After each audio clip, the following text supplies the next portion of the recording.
This agreement made and entered into this 20th day of December 2020 by and between Chromatic Printing Shop, a private entity, operate under the existing laws of the Philippines with its address located at Takanay Street, San Fermin, City of Kawayan, Province of Isabela, with its successors or assigned hereinafter called the first party. And Company XYZ, manufacturer of bond paper, ink, mugs, and t-shirt, its company located at BF Homes, Commonwealth Avenue, Quezon City, hereinafter called the second party.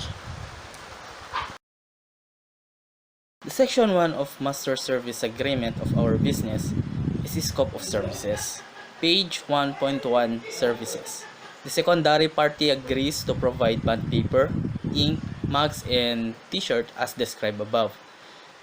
In the event of any conflict between this agreement will shall control.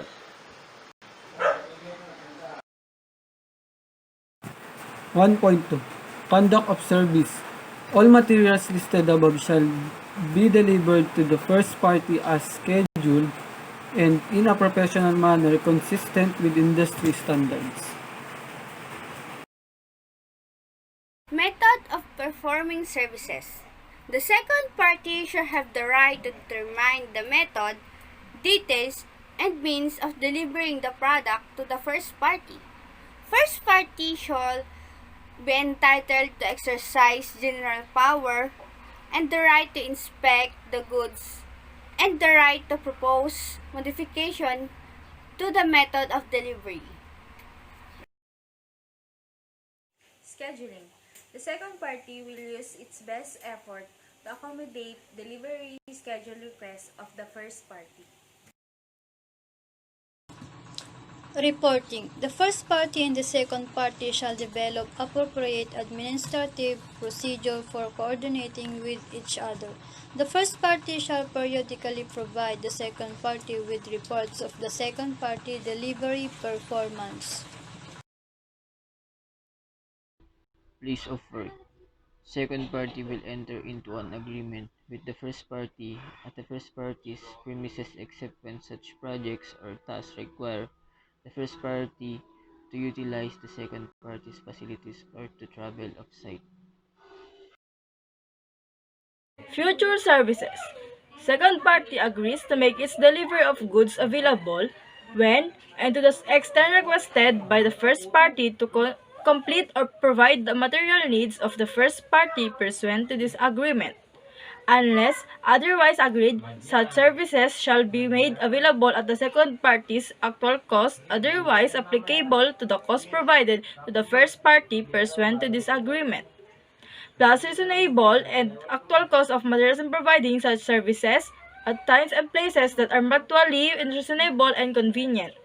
The second party agrees to maintain agreements with the first party as reasonably appropriate to ensure quality of efficiency and services. The Section 2 of Master Service Agreement of our business is term and terminologies. Page 2.1. Term.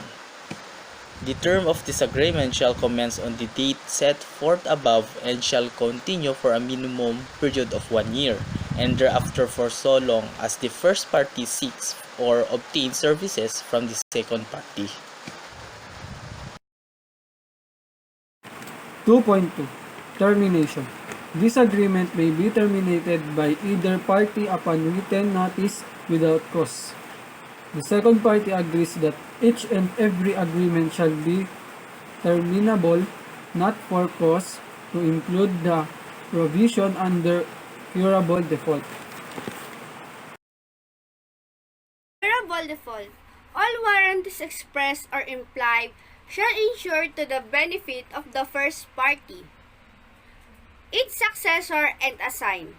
Cost for any termination activities shall be determined as follow in this curable default section. Consultant shall be in default upon occurrence of one or more of the following default events or default condition set for below and continuation, therefore 5 days following delivery to the second party.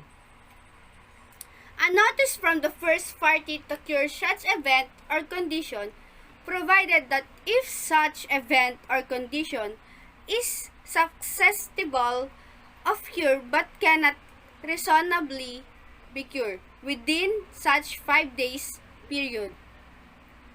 And the second party commences cure of the event or condition within such 5 days period and continues to diligently prosecute the cure.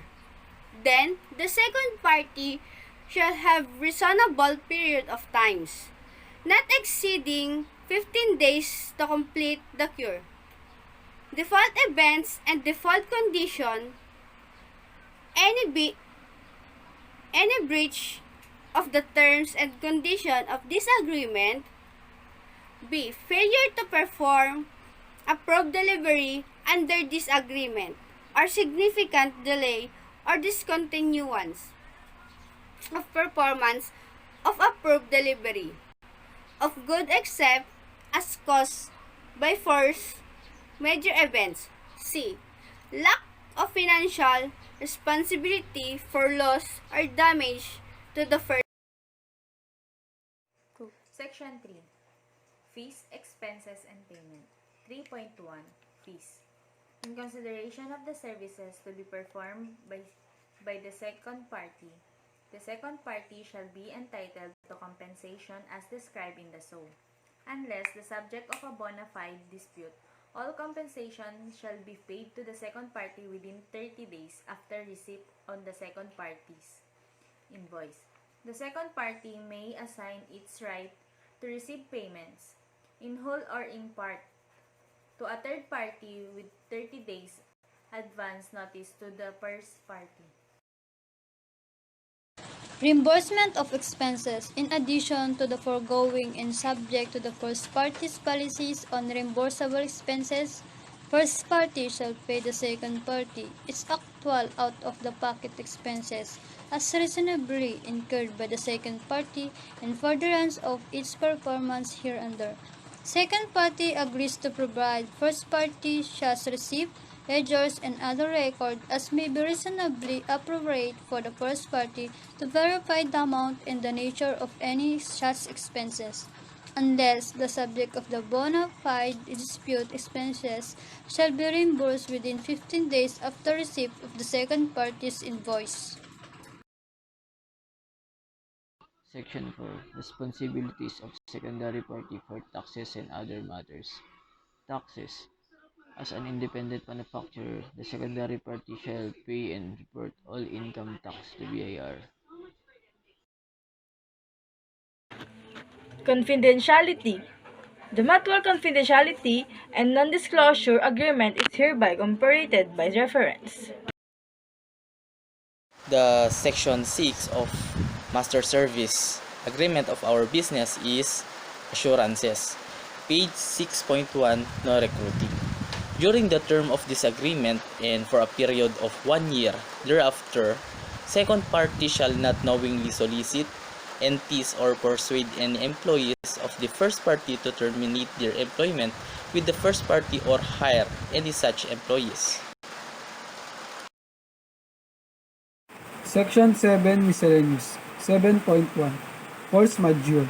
Second party shall not be liable to first party for any failure or delay caused by event beyond second party's control, including, without limitation, first party, failure or furnish necessary information, sabotage, failure or delay in transportation or communication, failure or substitution of equipment, labor, disputes, accidents, shortage of labor, fuel, raw materials or equipment, or technical failure.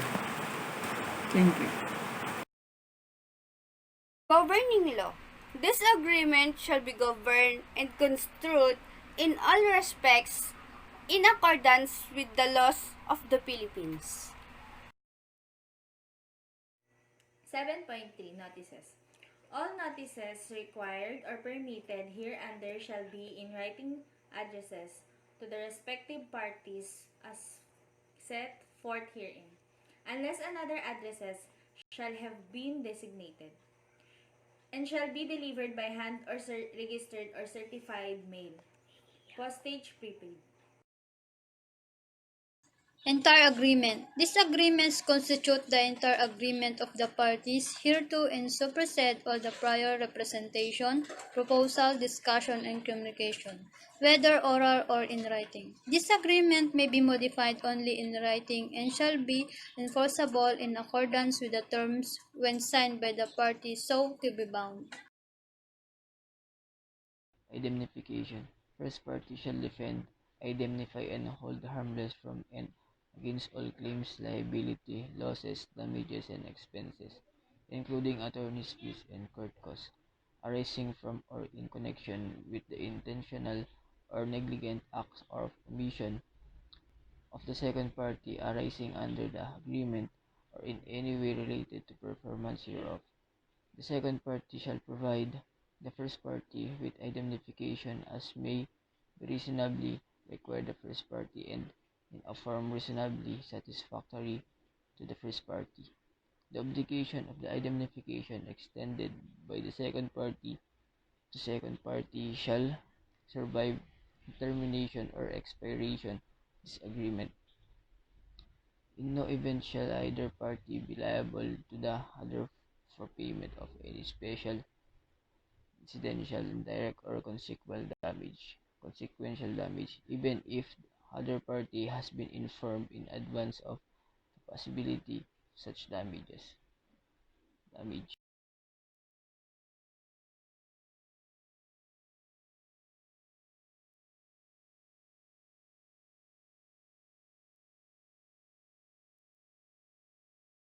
Scope of work. The chromatic printing shop services is limited only to photocopy, document printing of any kinds, mug printing, and customized sticker. Services other than what is specified at the outset are not part of our service offer. When it comes to invoicing a product, we will only entertain a walk-in customers. Company social media's account are only for the queries and overview of the business. Location of work. Employee's workplace is just located at the printing shop's premises within the ground floor of the Isabela State University building besides Obido Copy Center. Said workplace is along the corners of the Kanday Street and the National Road of San Fermin, Kawayan City, Isabela. Chromatic printing shop is open for business 11 hours a day for 7 days. A week of commencing at 8 o'clock in the morning and closes in the operation at 6 o'clock in the evening.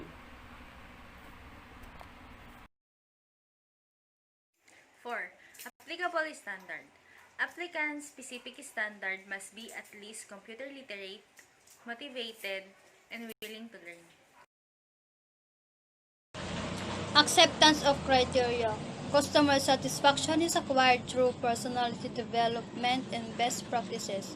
Employees must be educated and undergo personality development to know how to entertain and treat clients well.